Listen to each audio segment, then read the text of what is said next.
Continuando a questão, nem lembro o número da questão, deixa eu conferir o número da questão aqui. É a questão 35.59 da 12ª edição, volume 4 do Sears. Então ela pedia, era basicamente uma fenda dupla, onde na fenda superior a gente botava uma tirinha de vidro com índice de refração N. Na letra A ele pedia uma discussão qualitativa, que era basicamente a diferença de caminho das duas fendas vai ser devido ao vidro e ao ângulo. Então tu vai ter a figura de interferência, mas essa figura de interferência vai acabar mudando a posição dos máximos e mínimos. E aí na C pedia a posição dos máximos e mínimos, na verdade pedia só a equação de interferência construtiva. A gente fez muito mais do que isso. A gente calculou a interferência construtiva e a posição vertical delas, inclusive o ângulo delas. E a B pede basicamente a intensidade em cada ponto. Começou a cair o mundo aqui, eu não sei se vocês estão me ouvindo, mas vamos lá. A intensidade, ela é basicamente a intensidade no treparo, a gente tem essa formulinha que é a intensidade vezes o cosseno da diferença de fase entre eles sobre 2. E aí esse cosseno ao quadrado aparece porque no meio da dedução a gente usa a média do cosseno para calcular a intensidade média. E aí esse máximo seria para quando a diferença de fase não tem diferença de fase, basicamente, né, que eles estão 100% construtivos. E aí, para um ponto P genérico, a gente tem o seguinte: essa é a diferença de fase que a gente calculou no vídeo anterior, a gente calculou essa diferença de fase. Então a gente tem a fórmula da intensidade e essa diferença de fase que foi calculado no vídeo anterior. E a gente sabe também o quê? Que a relação entre diferença de caminho, comprimento de onda, diferença de fase sobre 2π, diferença de tempo sobre período, é sempre constante. A diferença sobre a grandeza que essa diferença se trata, ela é sempre a mesma. Então, por exemplo, a diferença de caminho,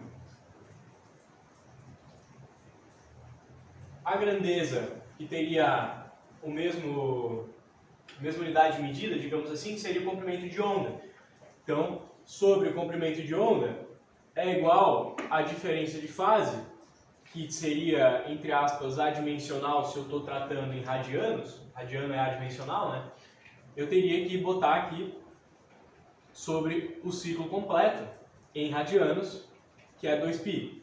Então tem que botar sempre a grandeza, a diferença sobre a grandeza correspondente, dimensionalmente falando. Então, diferença de caminho sobre a grandeza correspondente dimensionalmente falando seria a grandeza medida em metros, que é a comprimento de onda. O φ, como é um ângulo, tem que dividir então, a distância de uma onda seria um ciclo completo. Um ciclo completo em ângulo seria 2π, se eu estou falando de radianos. E isso também eu poderia igualar a diferença dos tempos e dividir pelo período, que seria a grandeza de um ciclo correspondente na unidade de tempo, só que a gente vai tratar só esses daqui. E aí a gente isola o φ aqui nesse carinha e joga ele aqui dentro, que é esse processo que a gente vai fazer. Então a física já morreu aqui. Daqui para frente, segura na mão de Deus e reza para não errar um sinal no meio do caminho, que é só matemática. E aí o que a gente faz? Vamos lá.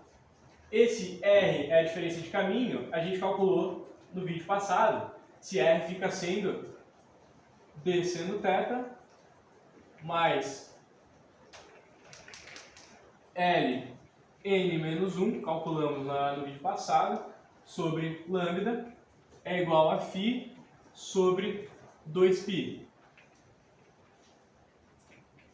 Isolando φ, a gente vai ter esse caminhão todo vezes 2π, que eu vou aproveitar o recurso de apagar. Eu vou falar que esse caminhão todo está multiplicando por 2π, é igual à diferença de fase em ângulo. E aí, sucesso garantido, só pegar esse trombolho e enfiar aqui dentro. E aí, o que a gente faz? I0, na verdade, a intensidade do ponto P é igual a I0 vezes I0 a intensidade máxima, que seria quando eles estão em fase, o cosseno da diferença de fase, que é esse trombolho, sobre 2. Aqui a gente percebe o quê? Que vai ter diferença de fase sobre 2, então esse 2 vai morrer na hora que ele entra aqui dentro, vai morrer com esse 2 aqui. Então sobra só esse carinha todo multiplicado por π, que é D seno θ mais L n menos 1, todo esse carinha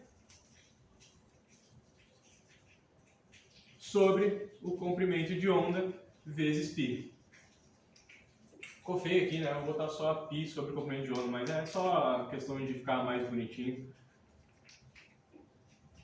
Então a gente basicamente pegou esse carinha e jogou aqui dentro, 2 morre com 2, e a gente tem a expressão que diz pra gente a intensidade num ponto P genérico, na verdade, num ângulo, né? Lembrando, que ponto P é esse, né?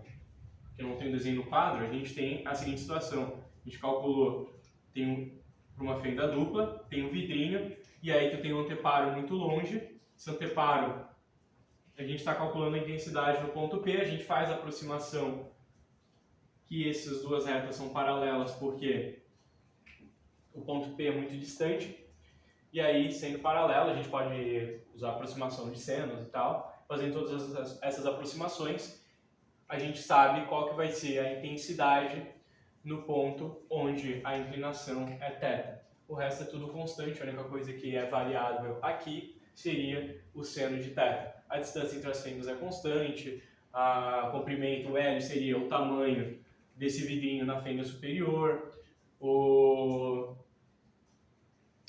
N seria o índice de refração do vidro, π é um número, comprimento de onda, aí se a gente está falando de uma onda monocromática vai ser sempre uma constante e não vai alterar o comprimento de onda. Claro que o comprimento de onda altera dentro do vidro, mas a gente já levou isso em consideração no ano passado quando a gente falou que ela andava mais devagar dentro do vidro. Então tudo isso daqui é constante, a única variável que a gente tem é o θ, então sabendo o θ a gente consegue calcular a intensidade no ponto P, que é esse ponto aqui.